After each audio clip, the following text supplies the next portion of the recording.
Salam, respected future doctors. My name is Dr. Yasir Iqbal. I am from King Edward Medical University, Lahore, batch 28. Currently a second year MBBS student.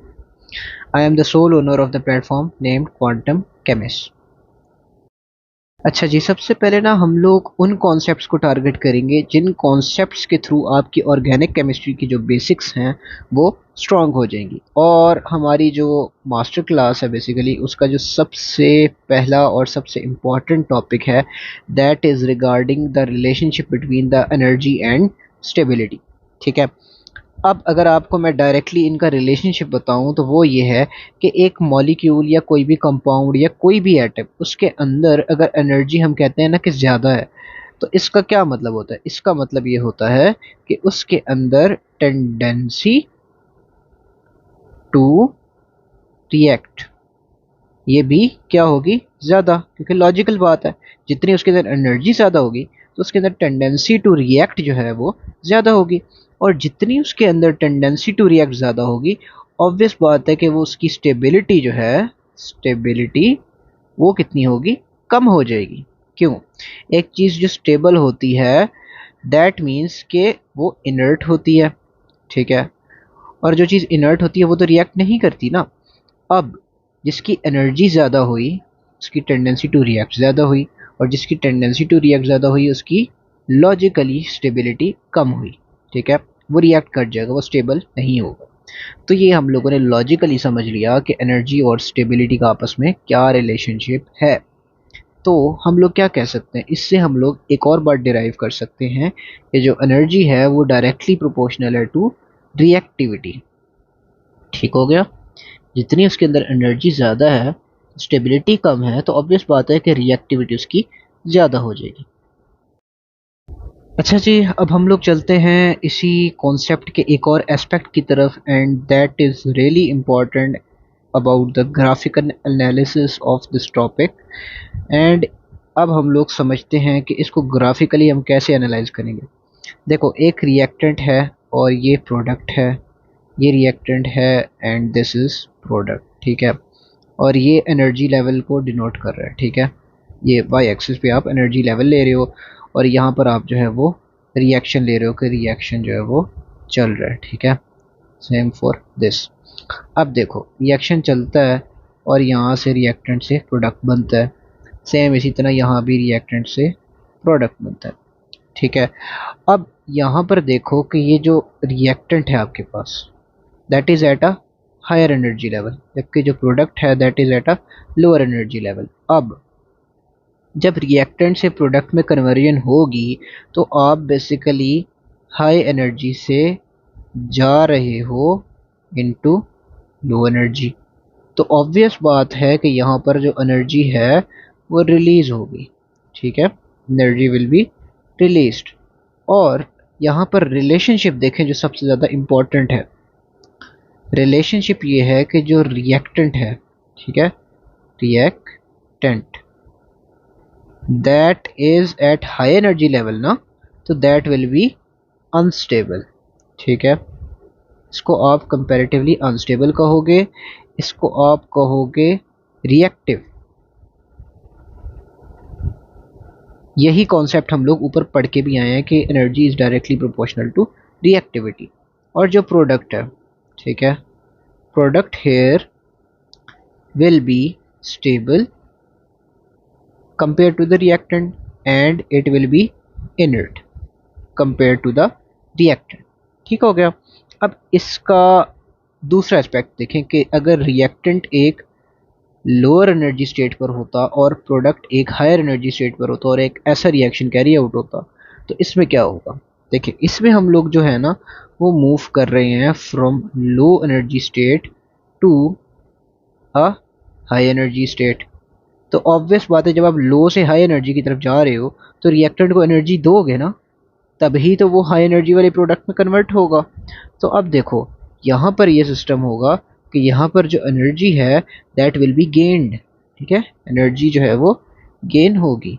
और जब energy gain होगी तो फिर हम क्या क्या inference कर सकते हैं कि जो रिएक्टेंट है that is eight a lower energy level ना, तो that is comparatively stable and inert. जबकि जो प्रोडक्ट है ये इनर्ट, कंपैरेटिवली इनर्ट का है, टोटली इनर्ट नहीं, कंपैरेटिवली इनर्ट। और जो प्रोडक्ट है, ठीक है, दैट इज कंपैरेटिवली रिएक्टिव, ठीक है, और that is comparatively unstable. I hope आपको यहाँ तक बातें क्लियर हो गई होंगी कि हम लोगों ने इस ही कॉन्सेप्ट को जो है वो एक एडवांस लेवल पर जाकर ग्राफिकली समझा है। और ये क्यों इंपॉर्टेंट है, अभी मैं आपको इसको ऑर्गेनिक में रिलेट करके दिखाऊंगा कि भाई ये क्यों इंपॉर्टेंट है। अच्छा जी, अब हम जिस कॉन्सेप्ट को लिंक करने जा रहे हैं that was regarding the heat of hydrogenation. अब देखो, हाइड्रोजनेशन का जो प्रोसेस होता है उसमें ये होता है कि अनसैचुरेटेड जो कंपाउंड्स होते हैं उनको हम कन्वर्ट करते हैं इनटू सैचुरेटेड कंपाउंड्स। यानी जो कार्बन कार्बन डबल बॉन्ड या ट्रिपल बॉन्ड वाले कंपाउंड्स होते हैं, डबल और ट्रिपल बॉन्ड्स वाले जो कंपाउंड्स हैं कार्बन कार्बन के दरमियान वाले, उनको हम सिंगल बॉन्ड्स में कन्वर्ट करते हैं, ठीक है। और इसमें क्या होता है यूज़, इसमें हम लोग एडिशन ऑफ हाइड्रोजन करवाते हैं, ठीक है। तो हीट ऑफ हाइड्रोजनेशन बेसिकली क्या है, वो हीट है जो इस होल प्रोसेस के दौरान रिलीज होती है, ठीक है। अब अगर हमें ये पता लग गया कि ये हीट जो है वो रिलीज होने वाली हीट है, ठीक है, रिलीज होने वाली हीट है, तो इसका मतलब जो इसका साइन है दैट विल बी नेगेटिव। यहाँ तक तो आपको बात समझ आ गई। अब देखो मैं आपको ना इसकी एप्लीकेशन बताता हूँ कि इसकी एप्लीकेशन क्या है। देखें, अब एक बात आपको ना मैं रूल समझा देता हूँ, जो अभी हमने ऊपर कॉन्सेप्ट पढ़ा उसका रूल क्या है। देखो, हीट रिलीज्ड, ठीक है, जितनी हीट ज़्यादा रिलीज होगी उतनी ज़्यादा स्टेबिलिटी ऑफ प्रोडक्ट होगी। क्यों, देखो, एक रिएक्टेंट जो है ना, रिएक्टेंट, ठीक है, उसने जितनी हीट जो है अपनी रिलीज कर ली, जितना उसने अपना एनर्जी लेवल गिरा दिया, तो ऑब्वियस बात है कि जो उसका प्रोडक्ट है वो लो एनर्जी लेवल पर होगा, ठीक है। रिएक्टेंट ऑब्वियस बात है ना हाई एनर्जी पर था ना, तो उसने अपनी हीट जो है वो रिलीज की। जब वो हीट रिलीज करेगा तो जो प्रोडक्ट बनेगा वो लो एनर्जी लेवल पर होगा ना, और जितना लो एनर्जी लेवल पर प्रोडक्ट होगा यानी जितनी हीट रिलीज होगी उतना लो एनर्जी पर प्रोडक्ट होगा और उसकी स्टेबिलिटी जो है वो उतनी ज़्यादा होगी। ये कॉन्सेप्ट आई होप आपको समझ आ गया होगा। अब देखें जी, मैं आपको ना इसकी प्रैक्टिकल एप्लीकेशन दिखाता हूँ इस कॉन्सेप्ट की। आपके पास है एक इथीन, ठीक है। इथीन का स्ट्रक्चर क्या होता है, सी डबल बॉन्ड सी, चारों तरफ जो है वो हाइड्रोजन। ऑब्वियस बात है इसकी भी हीट ऑफ हाइड्रोजनेशन कुछ ना कुछ होगी। इसी तरह आप ले लो अब ब्यूट टू इन, ठीक है। तो इसमें बेसिकली क्या होता है कि कार्बन डबल बॉन्ड कार्बन, दो तरफ तो इसके हाइड्रोजन होते हैं और दो तरफ इसके मिथाइल होंगे। अब मुझे आप ये बताओ कि इन दोनों में से कौन सा स्ट्रक्चर ज़्यादा स्टेबल है। ऑब्वियस बात है इथीन जो है इसके अंदर जो है वो रिएक्टिव डबल बॉन्ड है। क्यों, क्योंकि चारों तरफ से सिर्फ हाइड्रोजन है, कोई स्टेरिक हिंड्रेंस नहीं है मौजूद, ठीक है। और आराम सुकून से ये जो डबल बॉन्ड है ये जाकर किसी इलेक्ट्रोफिलिक सेंटर पे अटैक कर देगा। जबकि जो ब्यूट2ईन है इसको प्रोटेक्ट किया हुआ है इस तरफ से भी मिथाइल ने, इस तरफ से भी मिथाइल ने, ठीक है। तो यहाँ पर जो है वो प्रोटेक्शन है, यानी जो ब्यूट2ईन है this reactant is comparatively stable, ठीक है, दिस इज स्टेबल और दिस रिएक्टेंट इज रिएक्टिव। अब आप कॉन्सेप्ट लगाएं जो मैंने आपको ऊपर समझाया था एंड देन मुझे ये बताएं कि किसकी हीट ऑफ हाइड्रोजनेशन ज़्यादा होगी, कौन ज़्यादा हीट रिलीज करेगा। एक रिएक्टेंट जो ज़्यादा रिएक्टिव है उसके अंदर एनर्जी ज़्यादा है और जिसके अंदर एनर्जी ज़्यादा होती है वो हीट ज़्यादा रिलीज कर सकता है। ठीक है, इसका मतलब इसकी हीट ऑफ हाइड्रोजनेशन ज़्यादा होगी। और ब्यूटूइन जो कि कंपैरेटिवली स्टेबल था, उसकी अपनी जो एनर्जी थी, यानी वो रिएक्टेंट जो ब्यूटूइन के नाम से है, उसकी अपनी एनर्जी लेवल जो है उसका वो कम है, तभी तो हम उसको स्टेबल कह रहे हैं। इसका मतलब जो कम आपके पास एनर्जी लेवल पर रिएक्टेंट था ऑलरेडी, वो जो प्रोडक्ट देगा अनसैचुरेशन, जब उसकी सैचुरेटेड कंपाउंड में वो कन्वर्ट होगा, डबल बॉन्ड सिंगल बॉन्ड में कन्वर्ट होगा, तो जो हीट ऑफ हाइड्रोजनेशन इस केस में रिलीज होगी वो कम होगी, क्योंकि इसका जो रिएक्टेंट था दैट वाज कंपैरेटिवली स्टेबल। तो इससे हमें ये पता चला कि जो रिएक्टेंट है, ठीक है, उसकी स्टेबिलिटी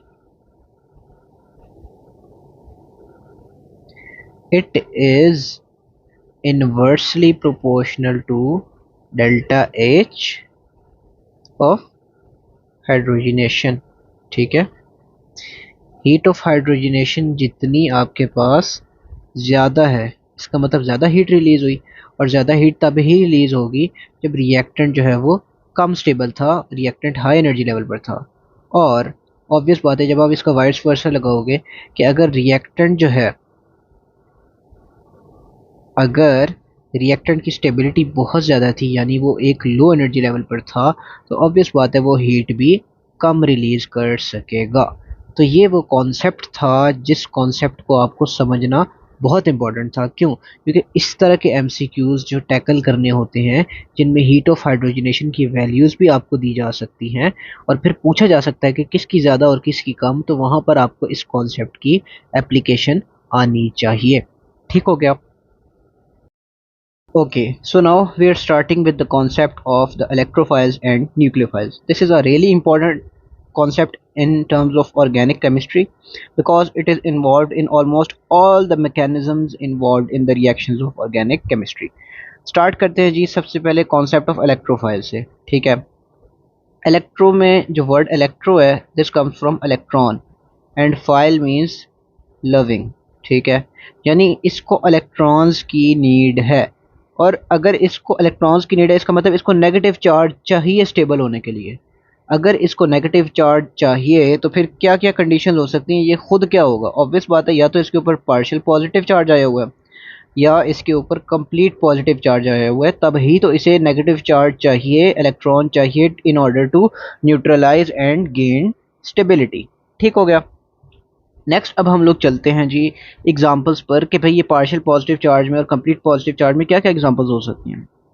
देखो, आपने AlCl3 कैटलिस्ट पढ़ा होगा जो मैकेनिज्म्स में आता था। ठीक है, ये जो आपके पास थे हेलोजिनेशन वाला जो रिएक्शन था बेंजीन का, उसमें क्या यूज़ करते थे आप लोग? AlCl3। ठीक है, इसी तरह आपके पास आ जाता है FeCl3। अब ये देखें, Al जो है इसके ऊपर पार्शियल पॉजिटिव, आयरन जो है इसके ऊपर पार्शियल पॉजिटिव, क्योंकि क्लोरीन बहुत ज़्यादा इलेक्ट्रोनेगेटिव है। इसी तरह आप देख लो, फॉर एग्जांपल ले लो, PCl5 भी अगर यूज़ होगा तो उसमें भी आपके पास फॉस्फोरस पे पार्शियल पॉजिटिव चार्ज है। ठीक है, PCl3 यूज़ करोगे उसमें भी फॉस्फोरस पे पार्शियल पॉजिटिव चार्ज है। अब बात यह है कि इसके अंदर इलेक्ट्रोफिलिक सेंटर्स आपको पहचानने आने चाहिए। आपको क्लियर हो कि AlCl3 में जो पार्शियल पॉजिटिव चार्ज है वो Al पे है, यहाँ पे आयरन पे है, यहाँ फॉस्फोरस, यहाँ पे भी फॉस्फोरस पे है। ठीक हो गया? अब हम लोग देख लेते हैं कि कंप्लीट पॉजिटिव चार्ज की क्या क्या एग्जांपल्स जो हैं वो हो सकती हैं। अब देखो, कंप्लीट पॉजिटिव चार्ज में जो सबसे प्रोमिनेंट एग्जाम्पल आप देखते हो वो किस में देखते हो? कार्बोकटाइंस। ठीक है, प्राइमरी भी हो सकती हैं, ठीक है, सेकेंडरी भी हो सकती हैं, टर्शियरी भी हो सकती हैं। ठीक है, लेकिन कार्बोकटाइंस ना, तो उसमें कार्बन के ऊपर क्या आता है? Positive charge. और this means that the electrophilic centre within the carbocations is carbon atom. इसी तरह आपके पास आ जाते हैं हेलोनियम आइंस, यानी हाइड्रोजन जिनके ऊपर पॉजिटिव चार्ज हो। तो ये आपने भला कहाँ देखे थे? जिस तरह Cl के ऊपर पॉजिटिव चार्ज, Pr के ऊपर पॉजिटिव चार्ज। ठीक है, ये आपने कहाँ देखे थे? जो हेलोजिनेशन रिएक्शन था, हेलोजिनेशन रिएक्शन था बेंजीन का। ठीक है, इलेक्ट्रोफिलिक एरोमेटिक सब्स्टिट्यूशन रिएक्शंस में हेलोजिनेशन वाला जो रिएक्शन था, वहाँ पर ऐसे इलेक्ट्रोफाइल्स प्रोड्यूस होते थे। तो यहाँ तक आपको कॉन्सेप्ट क्लियर हो गया कि इलेक्ट्रोफाइल जो है उसकी डिटेल्स क्या हैं। ठीक है, चलें जी, अब हम लोग मूव कर रहे हैं to a bit comparatively complex topic that is a nucleophile. ठीक है, अब न्यूक्लियोफाइल में क्या होता है? न्यूक्लियोफाइल में न्यूक्लियो मीन्स न्यूक्लियस, ठीक है, एंड न्यूक्लियस के अंदर क्या चार्ज होता है? पॉजिटिव, ऑब्वियस बात है। एंड फाइल मीन्स लविंग, यानी इसको पॉजिटिव चार्ज की क्या है? ज़रूरत है। अब अगर इसको पॉजिटिव चार्ज की ज़रूरत है तो इसकी अपनी क्या क्या पॉसिबिलिटीज़ हो सकती हैं कि ये क्या क्या स्पीशीज़ के तौर पे एग्जिस्ट कर सकता है।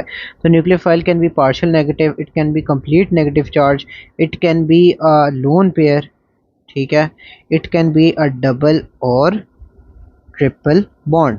तो डबल बॉन्ड में ऑब्वियस बात है अल्कीन हो गया, कार्बोनाइल हो गया, ट्रिपल बॉन्ड में ऑब्वियस बात है अल्काइन हो गया। ठीक है, लोन पेयर में आपको पता ही होगा नाइट्रोजन पर लोन पेयर होता है, ऑक्सीजन पर लोन पेयर होता है, ऑक्सीजन हाइड्रोक्सिल में भी होता है। ठीक है, ओ एच में ऑक्सीजन जो है वो सी डबल बॉन्ड ओ में भी जो ऑक्सीजन उसके ऊपर भी आपके पास ये जो है लोन पेयर एग्जिस्ट करता है। ठीक है, नाइट्रोजन भी हो गया। अब आ जाते हैं नेगेटिव चार्ज के ऊपर। नेगेटिव चार्ज कंप्लीट किस किस तरह हो सकता है? ऑब्वियस बात है हेलाइड आइंस एक्स नेगेटिव, यानी जिस तरह सी एल नेगेटिव हो गया।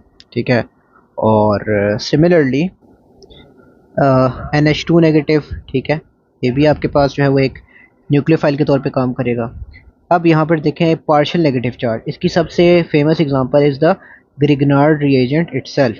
ठीक है, आर एम जी एक्स पे जो आर होता है इसके ऊपर जो है वो पार्शियल नेगेटिव चार्ज होता है और ये जाके अपना न्यूक्लियोफिलिक रोल प्ले करता है with in the reactions of Grignard reagents. तो ये था सारा कॉन्सेप्ट ऑफ न्यूक्लियोफाइल्स। अब हम लोग एक इम्पॉर्टेंट बात को डिस्कस कर लेते हैं कि न्यूक्लियोफाइल वर्सेस बेस, के बेस और न्यूक्लियोफाइल में क्या फ़र्क होगा। बेस भी ये चारों चीज़ें हो सकती हैं, ठीक है, लेकिन फ़र्क क्या होता है इनमें? देखो, बेस जो है ना, बेस और एसिड का कॉन्सेप्ट आपको आता हो तो आपको पता होगा कि जो बेस है वो जो अटैक करती है जाकर वो करती है किसी प्रोटॉन पे, यानी हाइड्रोजन पे। ठीक है, अगर तो ये partial negative charge, lone pair, double या ट्रिपल बॉन्ड, इनमें से कोई भी जाकर अटैक करता है ऑन द प्रोटॉन, तो फिर हम ये कहेंगे कि it is called as a base, it is playing its role as a base. लेकिन अगर यही partial negative charge, lone pair, double triple bond जाकर अटैक करते हैं किसी इलेक्ट्रोफिलिक सेंटर पर अदर देन द प्रोटॉन, ठीक है, प्रोटॉन के अलावा किसी और इलेक्ट्रोफिलिक सेंटर पर अटैक करते हैं, लाइक कार्बोकटाइन का carbon, like any other carbonyl group जिस पे कार्बन के ऊपर पॉजिटिव चार्ज होता है, तो इस केस में हम उसको क्या कहेंगे कि ये अपना न्यूक्लियोफिलिक रोल प्ले कर रहा है। ठीक है, बेस के लिए ज़रूरी है कि जो अटैक हो वो हो अपॉन अ प्रोटॉन और H प्लस। अब देखो एक आपको बात और बताता हूँ जो हर जगह अप्लाई होगी, एंड दैट थिंग इज़ कि हमेशा हमेशा न्यूक्लियोफाइल जाकर इलेक्ट्रोफाइल पर अटैक करेगा। ठीक है, हमेशा ऐसा होगा। कहीं आपकी बुक में ना बीच में कभी कभी यहाँ पर ये भी लिखा था, स्पेशली पीटीबी में, कि इलेक्ट्रोफाइल ने जाके अटैक किया न्यूक्लियोफाइल पे। हालांकि ये बात बिल्कुल गलत है, आपने ये याद रख लेनी है कि इंटरनेशनल स्टैंडर्ड के अकॉर्डिंग जो न्यूक्लियोफाइल है वो जाकर अटैक करता है ऑन एन इलेक्ट्रोफाइल। ठीक हो गया, तो हमेशा आपने इस बात को फॉलो करना है। जब भी मैकेनिज्म आप ड्रॉ करें आपको पता हो कि एक न्यूक्लियोफाइल ने जाके इलेक्ट्रोफाइल पे अटैक करना है। अच्छा जी, अब हम लोग स्टार्ट करने लगे हैं with the concept of hybridization. ठीक है, इस कॉन्सेप्ट को हम लोग सिंपल से एडवांस लेवल तक लेकर चलेंगे और ट्रिक्स सीखेंगे जिनके थ्रू हमारे जो एमसीक्यूज़ हैं वो कभी भी गलत नहीं होंगे और हमारे कॉन्सेप्ट भी स्ट्रांग होंगे। ठीक है, अब देखो यहाँ पर ना हाइब्रिडाइजेशन को मैं आपको अगर सिंपल डिफाइन करूँ तो वो ये होती है कि जो एटॉमिक ऑर्बिटल्स हैं ना, एटॉमिक ऑर्बिटल्स, ये जो है ना क्या करते हैं, मिक्स, इनकी मिक्सिंग होती है और मिक्स करने से ना हाइब्रिड ऑर्बिटल्स बनते हैं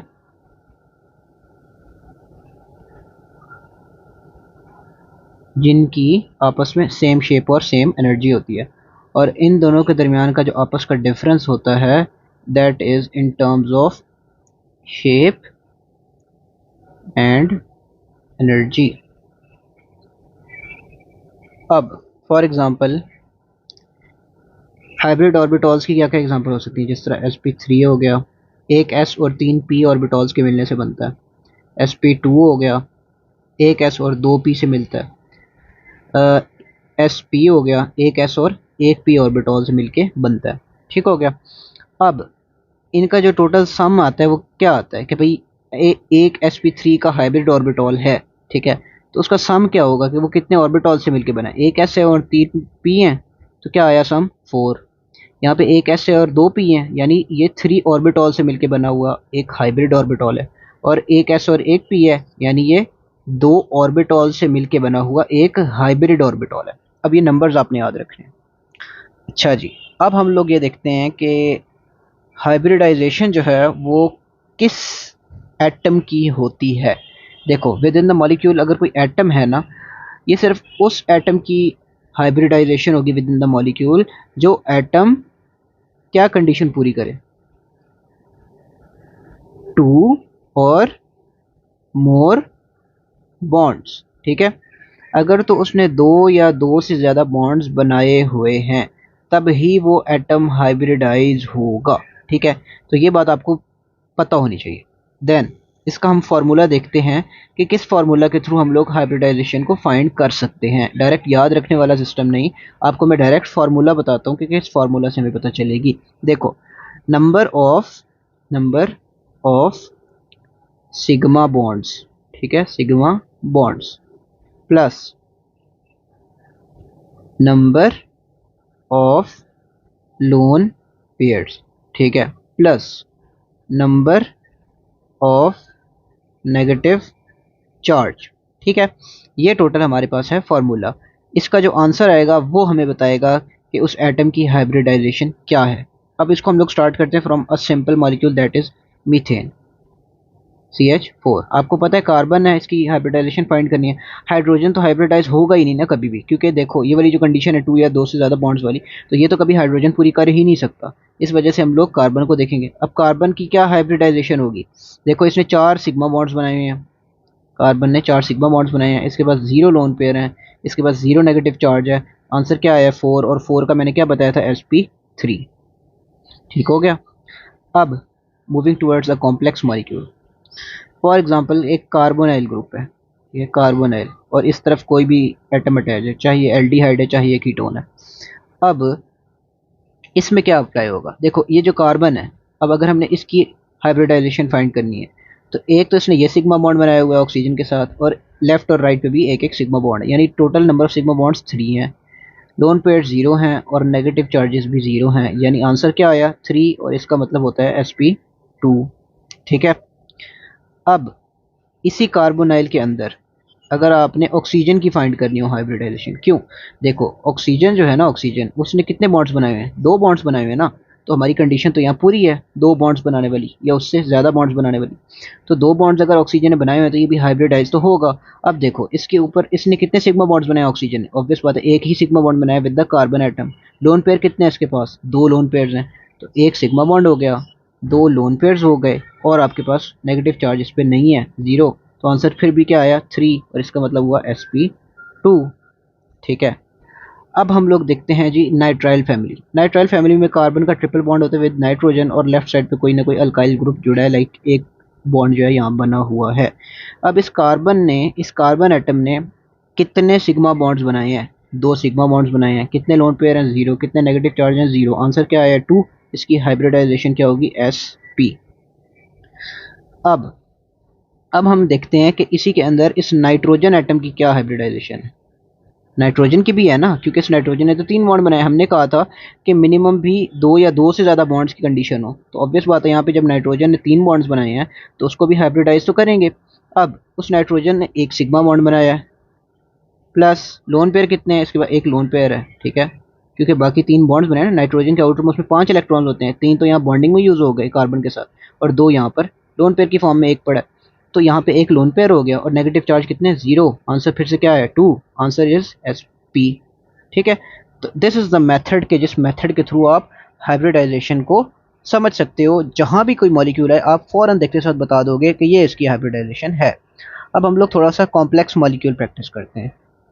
हम देखते हैं जी, ये देखें कार्बोक्सिल, दिस इज OH, फिर से एक कार्बोक्सिल, दिस इज OH। ठीक है, अब यहाँ पर देखो, यहाँ पर मैं आपसे पूछता हूँ कि जो ये आपके पास हाइब्रिडाइज होना है वो किन किन एटम से होना है। इस ऑक्सीजन ने होना है, ज़ाहिर है होना है, इसने भी होना है, इसने कार्बन ने भी होना है, इसने भी होना है, इस ऑक्सीजन ने भी होना है और इस ऑक्सीजन ने भी होना है। क्यों? क्योंकि ये जो आपके पास ऑक्सीजन है इसने दो बॉन्ड बनाए, इसने भी दो बॉन्ड्स बनाए। ये जो ऑक्सीजन है इसने एक इधर हाइड्रोजन से इधर कार्बन से बनाया, इसने भी दो बॉन्ड्स की कंडीशन पूरी की है, इसने भी दो बॉन्ड्स की कंडीशन पूरी की है। अब हम बारी बारी निकालते हैं कि क्या सिस्टम है। देखो कार्बन आयल जब भी आ गए तो अभी हम लोगों ने फाइंड की थी कि इस कार्बन ने कितने बॉन्ड्स बनाए, 3 सिग्मा बॉन्ड्स बनाए हैं। तो इसकी क्या होगी sp2, इसकी भी क्या होगी sp2, इसकी भी क्या होगी sp2, इसकी क्या होगी sp2। और ये जो हाइड्रोक्सिल है इसमें क्या सिस्टम है। हाइड्रोक्सिल में ये है कि देखो इसके पास दो तो लोन पेयर है ना ऑक्सीजन के, इसके पास दो लोन पेयर है ऑक्सीजन के, ठीक है। और दो इसने सिग्मा बॉन्ड्स बनाए हैं, कैसे, एक ये हाइड्रोजन के साथ और एक ये कार्बन के साथ। तो इस ऑक्सीजन के लिए भी हम लोग ये फार्मूला अप्लाई करते हैं। तो क्या होगा, ये जब हम फार्मूला अप्लाई करेंगे, दो तो इसके अंदर सिग्मा बॉन्ड्स हैं, दो ही लोन पेयर्स हैं और ज़ीरो नेगेटिव चार्जेस। सॉरी, ये देखें यहाँ पर इसके पास दो इसने सिग्मा बॉन्ड्स बनाए, दो लोन पेयर्स और ज़ीरो नेगेटिव चार्ज, यानी आंसर क्या आया 4। और इसका मतलब क्या होता है sp3। और अगर ये sp3 है तो ये भी आपके पास क्या होगा sp3, ठीक है। And this whole structure was called as oxalic acid. अब अगर आपसे कोई पूछे कि the number of atoms in oxalic acid that are sp2 hybridized, sp2 hybridized atoms कितने हैं, तो दे आर 4, दो कार्बन और दो ऑक्सीजन। अगर वो पूछे sp2 हाइब्रिडाइज्ड कार्बन एटम्स तो फिर वो कितने हैं, 2002, क्योंकि कार्बन एटम्स जो कि sp2 हाइब्रिडाइज्ड हैं वो तो दो हैं। sp2 हाइब्रिडाइज्ड ऑक्सीजन एटम्स कितने हैं जी, वो भी दो ही हैं। इसी तरह अगर वो आपसे पूछे कि sp3 हाइब्रिडाइज्ड ऑक्सीजन एटम्स कितने हैं तो वो आपके पास कितने होंगे, दो ही होंगे, ठीक है। तो एक मॉलिक्यूल का इस तरह इन डेप्थ एनालिसिस करना, उसको देखते साथ आपको आना चाहिए after doing practice of this topic, ठीक है। जिस तरह मैंने आपको कराई है, आप उसी तरह जब भी किसी मुश्किल स्ट्रक्चर को पढ़ते हैं ना, फॉर एग्जांपल आपने पढ़ लिया जी 2,4 डाइनाइट्रोफिनाइल हाइड्राजोन, ठीक है। तो जब आपने ये पढ़ा तो आपको अगर फॉर एग्जांपल इसका स्ट्रक्चर आता है, पहले तो स्टेप ये है कि आपको उस चीज़ का स्ट्रक्चर भी आता हो, और उसके बाद ये स्टेप आता है कि आप उस स्ट्रक्चर को इस तरह इन डेप्थ एनालाइज कर सकें इन टर्म्स ऑफ हाइब्रिडाइजेशन। अगर आपको ये एनालिसिस करना आ गया ना तो फिर हाइब्रिडाइजेशन का कोई भी एमसीक्यू जो एमटी कैट में आएगा वो आपको बिल्कुल भी मुश्किल नहीं लगेगा, आपको बिल्कुल आसान लगेगा, ठीक हो गया। अच्छा सुने, अब मैं ना आपको एक क्वेश्चन भी देता हूँ, ठीक है, ताकि आप उस क्वेश्चन को प्रैक्टिस करें, ठीक है। And the question is the hybridization of nitrogen atom in aniline, ठीक है। एनिलीन का जो स्ट्रक्चर है पहले वो दिमाग में लाएं। देखें जी, अब हम लोग ना स्टार्ट करने जा रहे हैं कुछ ऐसी टर्म्स, कुछ ऐसी प्रॉपर्टीज़ जो कि ऑर्गेनिक केमिस्ट्री में बहुत बार यूज़ होता है इनका नाम, और हमें इसका कॉन्सेप्ट जो है, जो इसके अंदर जो इसकी बेसिक्स हैं वो हमें क्लियर नहीं हुई होती, ठीक है। सो हम स्टार्ट करने जा रहे हैं विद द फर्स्ट प्रॉपर्टी और effect that is called as the inductive effect, ठीक है। What does inductive means, inductive comes from the word induce, ठीक है। और इंड्यूस आपने पढ़ा होगा फिजिक्स में भी, इंडक्शन किसकी होती है, चार्जेस की, यानी यहाँ पर पार्शियल पॉजिटिव और पार्शियल नेगेटिव चार्जेस क्रिएट हो रहे होते हैं इसके अफेक्ट में। इसका अफेक्ट जो है, जो इसका आपके पास फाइनल आउटकम है, दैट इज दिस वन, कि partial positive partial negative pole से जनरेट कर देता है ये इफेक्ट।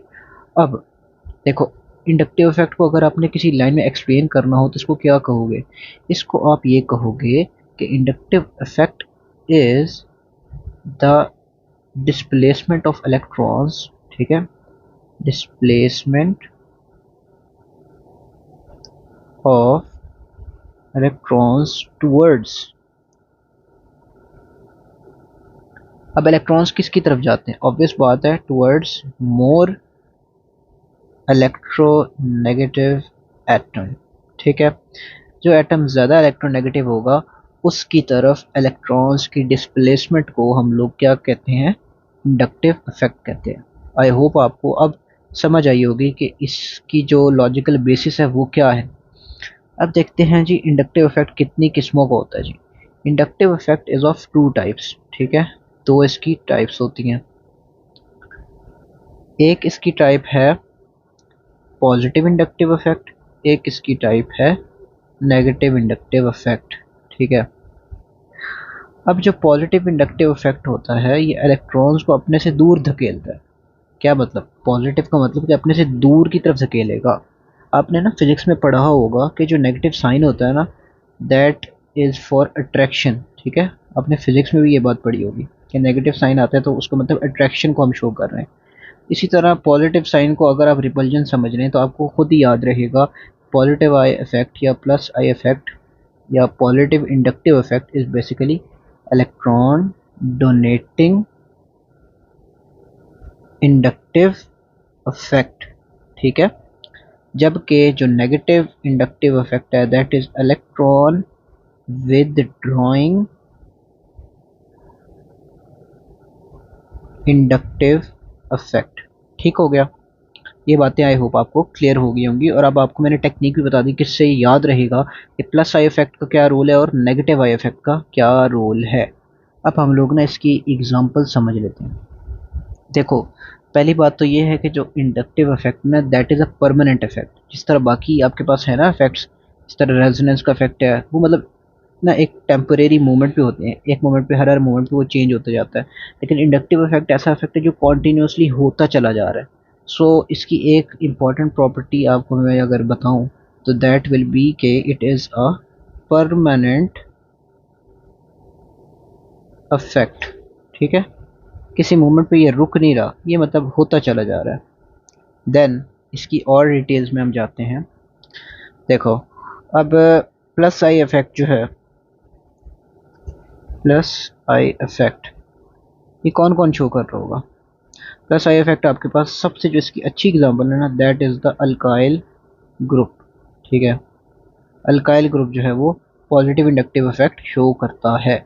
फॉर एग्जांपल आप कोई ले लो कार्बोकटाइन, कार्बन पे पॉजिटिव चार्ज है और ये इसके ऊपर जो है वो तीन अदर अल्काइल ग्रुप्स लगे हैं। तो ये क्या करेंगे? आपको भी पता है पॉजिटिव इंडक्टिव इफेक्ट शो करेंगे, प्लस आई और प्लस आई। और ये जो कार्बन है इसके ऊपर ये जो पॉजिटिव चार्ज है इसकी जो डेंसिटी है, ठीक है, इसको क्या कर देंगे? डिक्रीज कर देंगे। और जब भी चार्ज डेंसिटी कम होती है तो ओवरऑल आपको क्या अटेन होती है? स्टेबिलिटी, ठीक है। जितना न्यूट्रलाइजेशन के करीब जाती है चीज़ उतनी वो स्टेबल होती जाती है। इस वजह से इसकी पॉजिटिव चार्ज डेंसिटी कम होगी तो ये क्या देगा? इसको स्टेबिलिटी प्रोवाइड करेगा। अब हम एक बात समझ लेते हैं भाई कि बात ये थी कि हम लोगों ने पढ़ा था कि प्लस आई इफेक्ट क्या होता है कि मोर इलेक्ट्रोनेगेटिव एटम की तरफ शिफ्ट करना इलेक्ट्रॉन्स को। अब ये जो कार्बन था इसके ऊपर पॉजिटिव चार्ज था, हाउ डिड वी डिटर्मिन कि ये ज़्यादा इलेक्ट्रोनेगेटिव है? देखो, जो पॉजिटिवली चार्ज कार्बन एटम है ना this is basically sp2 hybridised, ठीक है। और sp2 हाइब्रिडाइज में क्या होता है कि s करेक्टर जो है दैट इज 33.3%, ठीक है। जबकि जो अल्काइल ग्रुप्स हैं इनका जो कार्बन है, अल्काइल ग्रुप्स का जो कार्बन है दैट इज sp3 हाइब्रिडाइज। चार तो सिग्मा बॉन्ड्स हैं, ठीक है, कोई लोन पेयर नहीं, कोई नेगेटिव चार्ज नहीं। तो सिंपल यहाँ पर ये होगा कि इसमें जो s करेक्टर है दैट विल बी 25%।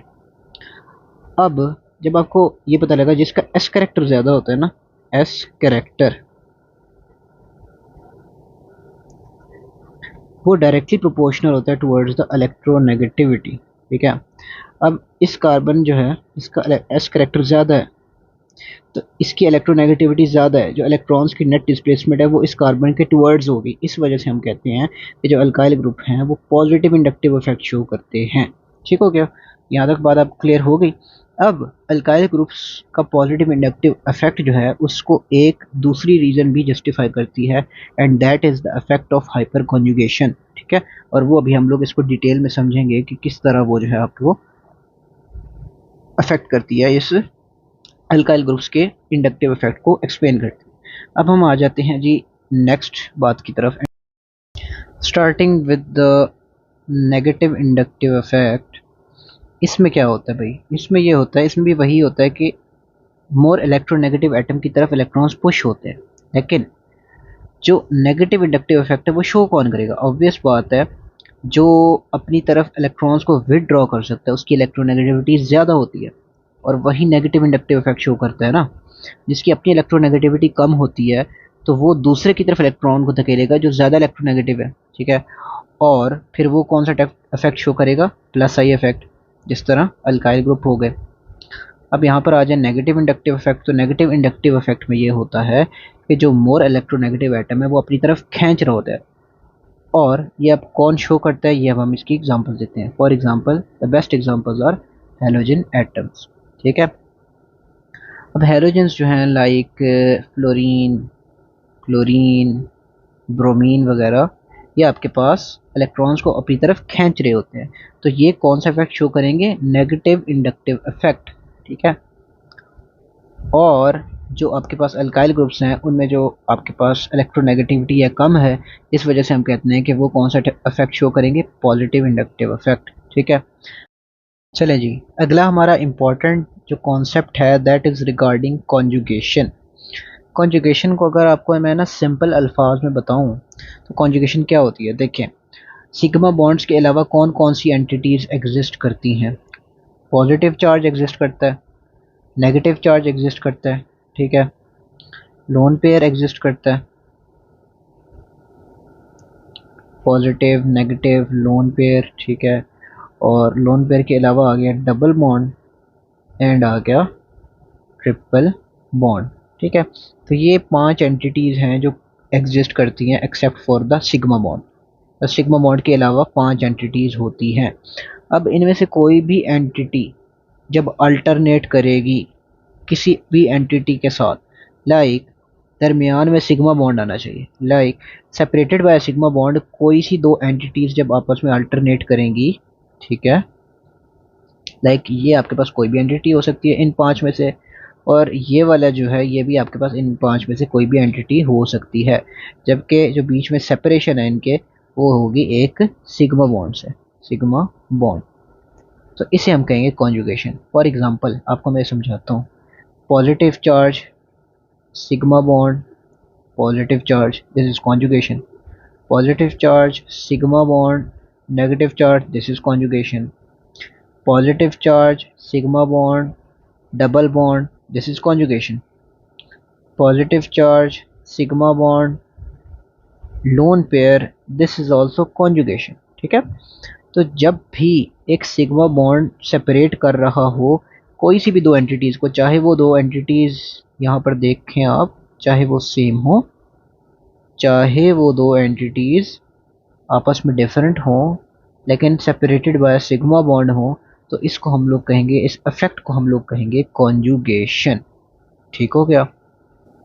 और जब भी कॉन्जुगेशन होती है, ठीक है, जब भी कॉन्जुगेशन होती है तो वहाँ पर रेजोनेंस होती है। अब रेजोनेंस क्या होती है मैं आपको ना ये चीज़ दिखाता हूँ। फॉर एग्जांपल कार्बन कार्बन का डबल बॉन्ड था, देन एक कार्बन था, देन उसने क्या किया? सिंगल बॉन्ड बनाया, और देन उसके ऊपर क्या था? एक अदद नेगेटिव चार्ज, ठीक है। अब इसमें हम लोग रेजोनेंस कैसे करेंगे? अब आपको पता होना चाहिए कि जो नेगेटिव चार्ज है वो क्या करेगा? अपने साथ वाले सिग्मा बॉन्ड पे डिस्प्लेस करेगा। जब ये यहाँ पर डिस्प्लेस करेगा तो ये कार्बन कार्बन का डबल बॉन्ड में शिफ्ट होगा। अब ये जो सेंट्रल कार्बन है, सॉरी इसके मैंने बॉन्ड्स नहीं पूरे किए, हाइड्रोजन, तो ये कार्बन कार्बन डबल बॉन्ड में शिफ्ट होगा ना, ठीक है। इसको CH2 कर लें और इसको भी आप CH2 कर लें। तो जब ये यहाँ पर बॉन्ड शिफ्ट हुआ, कार्बन कार्बन डबल बॉन्ड हुआ, और ये जो डबल बॉन्ड था, ठीक है, वो एंटिटी शिफ्ट होगी अपॉन दिस कार्बन एटम, ठीक है। यानी ये जो है डबल बॉन्ड ये शिफ्ट हो जाएगा अपॉन दिस कार्बन एटम, ताकि इस कार्बन के 4 बॉन्ड्स जो हैं वो पूरे रहें। तो अब क्या स्ट्रक्चर बनेगा? Resulting structure will be carbon double bond this वाला कार्बन, ठीक है, CH2, ये न्यूट्रल हो गया, और यहाँ पे सिंगल बॉन्ड, और इसके ऊपर क्या आ गया? नेगेटिव चार्ज आ गया, ठीक है। अब इस कार्बन के ऊपर नेगेटिव चार्ज है और स्ट्रक्चर जो है इस तरह चेंज हुआ है कि ये डबल बॉन्ड यहाँ था, अब ये डबल बॉन्ड यहाँ आया, और जो आपके पास नेगेटिव चार्ज यहाँ था और वो नेगेटिव चार्ज यहाँ आया है। This effect is called as resonance. अब क्या होगा, अब यही जो नेगेटिव चार्ज है, ठीक है, ये यहाँ पर जाएगा और ये डबल बॉन्ड जो है वो यहाँ पर जाएगा, एक एक स्टेप इस तरफ डिस्प्लेस करेंगे दोबारा से, और दोबारा से ये स्ट्रक्चर बनेगा। अब कॉन्जुगेशन के केस में जब रेजोनेंस चल रही होती है तो रेजोनेंस कॉन्टीन्यूस होती है, वो चलती जाती है, यहाँ से यहाँ, यहाँ, यहाँ से फिर वापस यहाँ, और ये जो है वो एक पाई इलेक्ट्रॉन्स की शीट बन गई। लाइक ऐसे ऐसे ऐसे ऐसे ऐसे ऐसे ऐसे इलेक्ट्रॉन्स जो हैं वो बार बार मूव कर रहे हैं, और जब हम इनको देखेंगे तो हमें एक थिक सी स्ट्रेट लाइन नजर आएगी। ठीक है, this effect is called as resonance. सबसे पहले आपको पता हो कि कॉन्जुगेशन क्या होती है, तो कॉन्जुगेशन आपको मैंने समझा दी कि जब सिग्मा बॉन्ड के अलावा इन 5 एंटिटीज में से कुछ भी अल्टरनेट करेगा और दरमियान में सिग्मा बॉन्ड की स्पेसिंग होगी, तो फिर हम कहेंगे कि वहाँ कॉन्जुगेशन है। और जब कॉन्जुगेशन होगी तो वहाँ पर रेजोनेंस होगी इलेक्ट्रॉन्स की, और जब इलेक्ट्रॉन्स की रेजोनेंस होती है तो किस तरह होती है, वो जो है आपके पास सिग्मा बॉन्ड पे शिफ्ट करता है, एक एंटिटी सिग्मा बॉन्ड पे शिफ्ट करती है और दूसरी एंटिटी एक एटम पे शिफ्ट करती है। तो इस तरह करके जो है आपके पास रेजोनेंस कंडक्ट हो रही होती है। तो ये था आपके पास द इफेक्ट। अच्छा जी, तो हमारा जो नेक्स्ट कॉन्सेप्ट है that is regarding the alpha and beta atoms. ठीक है, फॉर एग्जांपल कोई ऐसी एंटिटी है लाइक कार्बन के ऊपर पॉजिटिव चार्ज है, ठीक है, this is our atom of focus. इस एटम ऑफ फोकस के साथ डायरेक्टली जो बॉन्डेड कार्बन होगा, that carbon will be called as alpha carbon. ठीक है, अब इस कार्बन के साथ जो डायरेक्टली बॉन्डेड हाइड्रोजन होगा वो होगा अल्फा हाइड्रोजन एटम। ठीक है, ये बात आपने याद रखनी है। हाइड्रोजन जिस कार्बन से जुड़ा होता है ना, उस हिसाब से डिटरमिन होता है कि वो हाइड्रोजन कौन सा है। ये कार्बन अल्फा है तो ये हाइड्रोजन भी अल्फा है। अब बीटा कार्बन क्या होता है, बीटा कार्बन वो कार्बन है जो इस अल्फा कार्बन से अटैच होता है। ठीक है, so this will be called as a beta carbon atom. Clear हो गया। और इस बीटा कार्बन एटम के साथ जो हाइड्रोजन जुड़ा होगा that will be it's corresponding beta hydrogen atom. ठीक है, तो ये बातें आपको पता हो, सही है। अब ज़रूरी नहीं है कि बीटा कार्बन एटम एक ही होगा। लेट्स सपोज कि यही जो कार्बन एटम है, ठीक है, इसी कार्बन एटम ने एक और कार्बन से भी बॉन्ड किया हुआ है, ठीक है, तो ये कार्बन भी बीटा होगा। ज़रूरी नहीं है कि बीटा कार्बन एक ही हो। इसी तरह आप इस कार्बन को जो है वो इधर भी जो बॉन्ड बनाओ, ये भी कार्बन से बनाओ, इसके भी 4 पूरे करने, यहाँ भी कार्बन से बनाओ और यहाँ भी कार्बन से बना दो, तो आपके पास 4 तो बल्कि इसके हो नहीं सकते, पॉजिटिव जो चार्ज है ना, ठीक है, तो ये 3 हो गए। तो देखो ये कार्बन भी क्या कहलाएंगे, अल्फा कार्बन, ये भी क्या कहलाएगा, अल्फा कार्बन। क्यों, क्योंकि ये डायरेक्टली बॉन्डेड है to our atom of interest. ठीक है, तो ये था सारा concept about the alpha and beta atoms. अब इसी तरह आपको मैं ना एक और बात बताता हूँ इम्पॉर्टेंट। वो बात ये है कि ये जो कार्बन है, अगर इसके ऊपर होता एक डॉट यानी ये फ्री रेडिकल होता, तब भी यही कॉन्सेप्ट था कि यही हमारा एटम ऑफ इंटरेस्ट था। इसके इर्द गिर्द वाले अल्फा बीटा वाला कॉन्सेप्ट सेम वैसे ही लगना था। अगर इसकी जगह आपके पास हम कहें कि कोई डबल बॉन्ड या ट्रिपल बॉन्ड है, ठीक है, जिस तरह ये सी डबल बॉन्ड सी है, तो ये दोनों एटम्स ही हमारे सेंटर ऑफ इंटरेस्ट हैं। ठीक है, ये दोनों एटम्स ही हमारे सेंटर ऑफ इंटरेस्ट हैं। तो इन्होंने फर्दर जो भी बॉन्ड बनाया है, फॉर्मल इधर कार्बन से इधर भी कार्बन से, तो ये जो कार्बन है this is basically alpha carbon, this is also alpha carbon. ठीक है, और यहाँ पर जो आपके पास हाइड्रोजन इसके साथ होगा, इसके साथ जो हाइड्रोजन होगा, ये दोनों कौन से हाइड्रोजन होंगे, ये भी अल्फा हाइड्रोजन एटम होंगे। ठीक है, तो ये बेसिकली कॉन्सेप्ट था regarding the alpha and beta atoms. अब हम लोग समझने जाएंगे कि भाई बेसिकली ये हम लोगों ने बातें सारी समझी क्यों हैं आखिर। चलें जी, starting with the concept that was also mentioned a while ago, और वो कॉन्सेप्ट है the concept of hyperconjugation. ठीक है, हाइपर कॉन्जुगेशन का जो कॉन्सेप्ट है बेसिकली वो क्या है।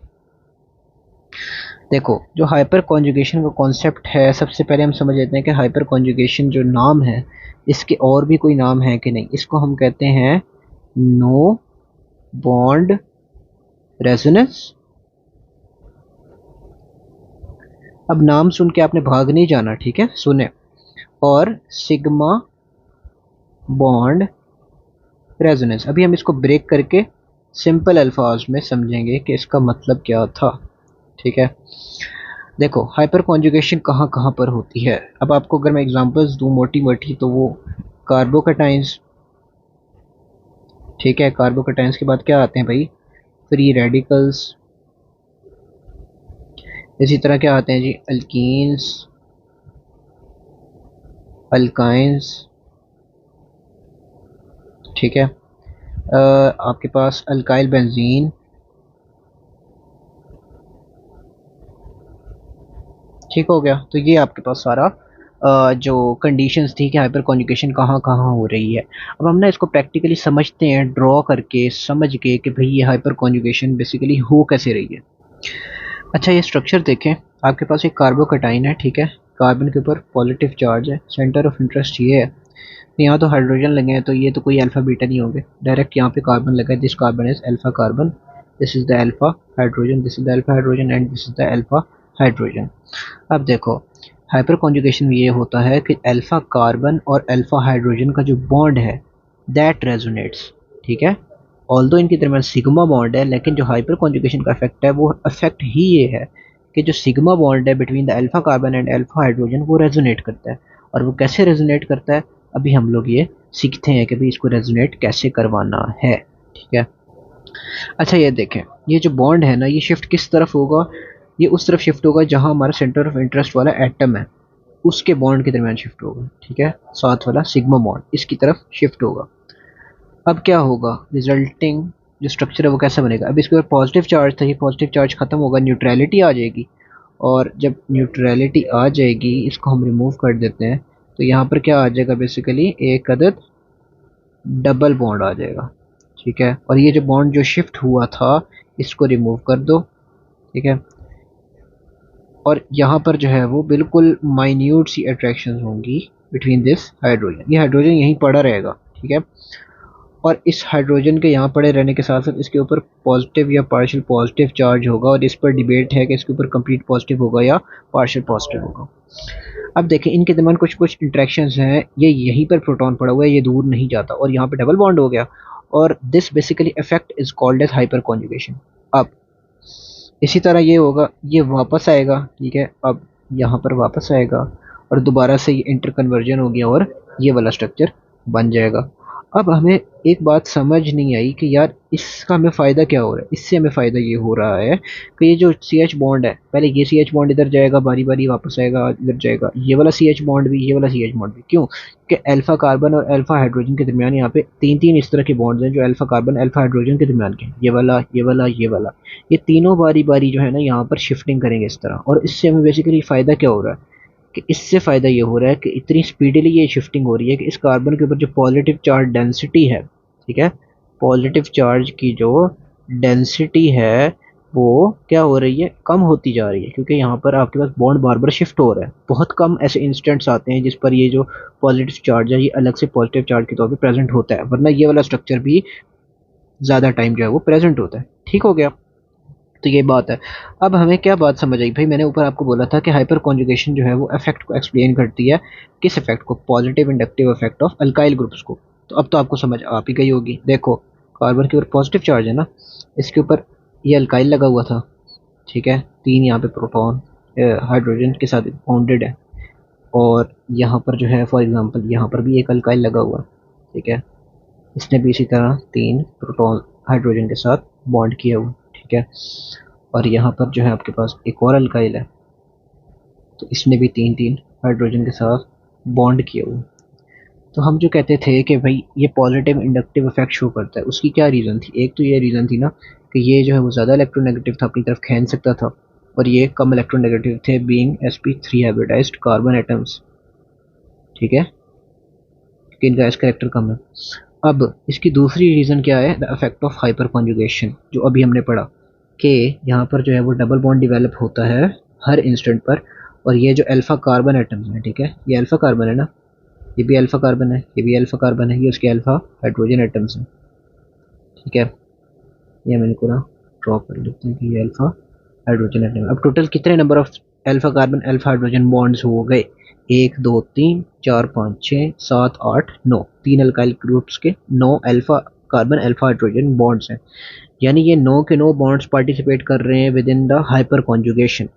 यहाँ से भी आपके पास इलेक्ट्रॉन्स का net flow towards this positive charge carbon जा रहा है, यहाँ से भी इलेक्ट्रॉन्स का net flow towards this positive carbon जा रहा है, और यहाँ से भी इलेक्ट्रॉन्स का net flow towards this positive carbon जा रहा है। और इस तरह हम कहते हैं कि जो अल्काइल ग्रुप्स हैं, अल्काइल ग्रुप्स, वो पॉजिटिव इंडक्टिव इफेक्ट शो करते हैं। और इस पॉजिटिव इंडक्टिव इफेक्ट की दो रीजंस जो हमने समझी हैं वो ये हैं कि एक इलेक्ट्रोनेगेटिविटी का difference, number 2 is hyper conjugation effect, जो कि अभी हमने समझ लिया। ठीक हो गया। तो this was all about the concept of hyper conjugation. और अभी हम लोग इसकी एक और एडवांस्ड एप्लीकेशन समझते हैं कि हाइपर कॉन्जुगेशन की एक और एडवांस्ड एप्लीकेशन क्या है। देखो, कहा जाता है कि जो बेंजीन है ना, बेंजीन, ठीक है, ये आपको मैं बना के दिखाता हूँ। बेंजीन, ठीक है, इसका जो डाइपोल मोमेंट है वो क्या होता है, पता ही होगा आपको। इसका डाइपोल मोमेंट जो है वो 0 होता है, 0 डी बाई कह लें। और ये क्यों होता है, क्योंकि ये जो है वो कम्प्लीटली नॉन पोलर है। ठीक है, लेकिन जब हम लोग बात करते हैं ना टॉलुइन की, टॉलुइन क्या है भाई? Toluene is basically methyl benzene. ठीक है, बेंजीन के साथ जुड़ा हुआ मिथाइल। तो यहाँ पर जो डाइपोल मोमेंट है वो क्या होती है, 0.38 डी बाई। इसके अंदर ना कुछ हद तक पोलैरिटी है। उसकी रीज़न क्या है? उसकी रीज़न इज़ द सेम, और वो क्या है भाई? Hyper conjugation effect. अब मैं आपको बताता हूँ भाई कि यहाँ पर हाइपर कॉन्जुगेशन इफेक्ट कहाँ से आ गया। देखो जी, यहाँ पर ये सिस्टम था कि मैं पहले ना आपको बेंजीन बना के देता हूँ एक। ये बेंजीन है ना, ठीक है, तो ये आपके पास जो है वो कार्बन है, हाइड्रोजन हाइड्रोजन हाइड्रोजन। ठीक है, अब यहाँ पे ना ये जो डबली बॉन्डेड कार्बन एटम है, ठीक है, ये वाला जिसके ऊपर ये एरो है, इसके बिल्कुल साथ वाला कार्बन क्या होगा? Alpha carbon. ठीक है, मेंशन कर लेगा, दिस इज अल्फा कार्बन। इसके हाइड्रोजन क्या होंगे? Alpha hydrogen. और कंडीशन फिर से वही सेटिस्फाई हो गई। मैंने आपको बोला भी था अल्कीन्स में भी होता है। अब यहाँ पे डबल बॉन्ड है ना, तो डबल बॉन्ड तो आ गया कार्बन कार्बन का, उसके साथ बिल्कुल लगा हुआ कार्बन इज अल्फा कार्बन, और फिर से अल्फा कार्बन अल्फा हाइड्रोजन के जो बॉन्ड्स हैं वो तीन हो गए। ठीक है, तो अब क्या होगा? अब आपको मैं यहाँ पर रेजोनेट करवा के दिखाता हूँ कि ये देखो, ये वाला जो बॉन्ड है ना, ये वाला बॉन्ड ये शिफ्ट होगा टुवर्ड्स दिस, और ये बॉन्ड डबल हो जाएगा। और ये जो बॉन्ड है, एक बॉन्ड शिफ्ट होता है हमेशा टुवर्ड्स द सिग्मा बॉन्ड, और दूसरा बॉन्ड शिफ्ट होता है टुवर्ड्स द एटम, उसके साथ वाला एटम। तो ये शिफ्ट होगा इस एटम के ऊपर। तो अब हम जब बनाएंगे ये दोबारा से बेंजीन, तो वो इस तरह होगा कि ये जो है ना, यहाँ पर आ जाएगा नेगेटिव चार्ज, यहाँ पर आ जाएगा double bond between the carbon, ये हाइड्रोजन यहीं पर पड़ा होगा, और इमेजिन कर लें यहाँ पे पॉजिटिव चार्ज है, थोड़ी थोड़ी इंट्रैक्शंस हैं। ये एक हाइड्रोजन, ये दूसरा हाइड्रोजन, और ये यहाँ पर स्ट्रक्चर बना हुआ है, ये इस तरह, ये इस तरह। अब दूसरे स्टेप में क्या होता है? दूसरे स्टेप में ये होता है बेसिकली कि ये जो नेगेटिव चार्ज है ना, ये शिफ्ट होता है towards the next sigma bond. मैंने आपको जिस तरह बोला था, एक चीज़ शिफ्ट होती है टुवर्ड्स द सिग्मा बॉन्ड, और दूसरी चीज़ शिफ्ट होती है टुवर्ड्स द एटम। इस एटम, कोने वाले एटम पे डबल बॉन्ड शिफ्ट होगा, और ये नेगेटिव चार्ज है, ये between the these two carbons shift हो जाएगा। ठीक हो गया। और इस तरह करके ये जो चीज़ें हैं ये रेजोनेट करती हैं। अब मैं आपको आगे दिखाता हूँ कि आगे क्या होगा। ठीक है, नेक्स्ट इसमें ये है कि ऊपर वाला स्ट्रक्चर जो है वो सेम ही रहेगा, डबल बॉन्ड है कार्बन के साथ, एक ही हाइड्रोजन एक ही हाइड्रोजन, और ये थोड़े थोड़े इंट्रैक्शन है यहाँ पर इस प्रोटॉन के साथ, इसके ऊपर पॉजिटिव चार्ज कह लो, और ये आपके पास जो है वो स्ट्रक्चर बना हुआ है। ठीक है, अब यहाँ पर डबल बॉन्ड आ गया है, यहाँ पर नेगेटिव चार्ज है, और एक यहाँ पर डबल बॉन्ड है। अब नेगेटिव चार्ज ने और डिस्प्लेस करना है, किस तरह डिस्प्लेस करेगा? ये आ जाएगा अब दोबारा से इधर, ठीक है, ये जाएगा इधर इस सिग्मा बॉन्ड पे, और ये जो डबल बॉन्ड है ये फिर से अगले एटम पे जाएगा। एक चीज़ सिग्मा बॉन्ड पे गई, दूसरी चीज़ एटम पे गई। अब हम इसको और आगे लेके जाते हैं, तो फिर से क्या बनेगा आपके पास? उसी तरह एक बना लो बेंजीन। ठीक है, अब जो आपके पास है ये यहाँ आ गया, ये नेगेटिव चार्ज डिस्प्लेस करके यहाँ आ गया, और यहाँ पर नेगेटिव चार्ज आ गया, यहाँ डबल बॉन्ड है, कार्बन है, ये हाइड्रोजन है, और यहाँ पर हल्की हल्की इंट्रैक्शन है, और ये हाइड्रोजन विद पॉजिटिव चार्ज पड़ा हुआ। ठीक है, अब क्या होगा? अब इसमें यह होगा कि फिर से ये नेगेटिव चार्ज कहाँ जाएगा? ये नेगेटिव चार्ज आएगा इस सिग्मा बॉन्ड पे, और ये जो आपके पास डबल बॉन्ड था ये वापस चला जाएगा इस पे, क्योंकि ऑब्वियस बात है, आपको पता होना चाहिए कि ये जो डबल बॉन्ड है, ठीक है, यहाँ से जो बॉन्ड टूटा था सी एच का, ये यहाँ से रेजोनेट करता करता करता करता वापस उधर ही जाना है ना इसने।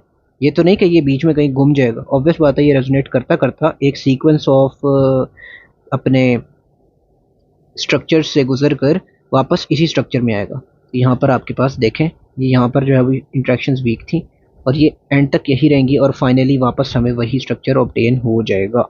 और वो स्ट्रक्चर में फ़र्क क्या होगा कि सिर्फ अरेंजमेंट ऑफ बॉन्ड्स डिफरेंट होगी, बाकी जो स्ट्रक्चर है वो सेम होगा। देखो अब यहाँ पर ये है, यहाँ पर ये है, यहाँ पर ये है, और ये यहाँ पर जो है वापस से टॉलवीन जो है वो फॉर्म हो गया है।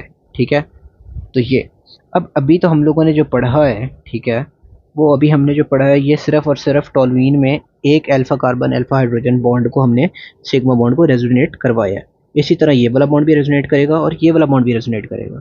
ठीक है, और इस overall effect of hyper conjugation की वजह से आपने देखा होगा कि बीच में ये पोलैरिटी इंड्यूस हो रही थी, स्टेप पे यहाँ पोलैरिटी इंड्यूस हो रही थी और साथ यहाँ भी पोलैरिटी इंड्यूस हो रही थी। अब बस बात है, चार्जेस आ गए ना, ये देखें, ये देखें, देन आप देखें ये, और अब जाके फाइनली ये टोल्यूइन में कन्वर्ट हुआ।